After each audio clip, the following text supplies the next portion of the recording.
Bonjour, je voudrais en 2 minutes vous expliquer comment les masques en tissu protègent. Voici deux personnages, à gauche une jeune fille atteinte du coronavirus ou suspecte de l'être ou asymptomatique, peut-être vous.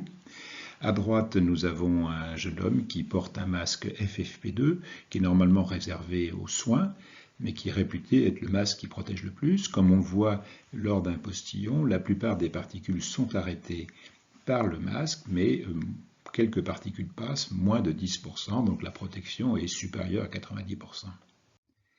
Deuxième situation identique, mais le masque porté est un masque en tissu. On voit qu'à l'arrivée des postillons, ceux-ci vont se bloquer sur le masque, mais pas complètement, et 20-30% des postillons vont arriver au niveau de la figure.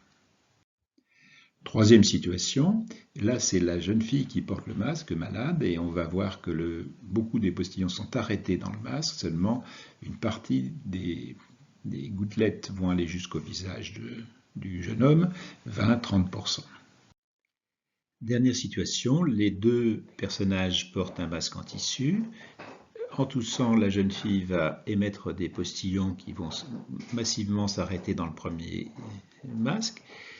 Quelques postillons vont atteindre le masque du jeune homme, mais vont être arrêtés aussi en majorité, et ainsi seuls 10% des moins de 10% des postillons vont arriver au niveau de la face du jeune homme, donc une efficacité assez voisine que de porter un seul masque FFP2, comme on l'a vu dans la première image.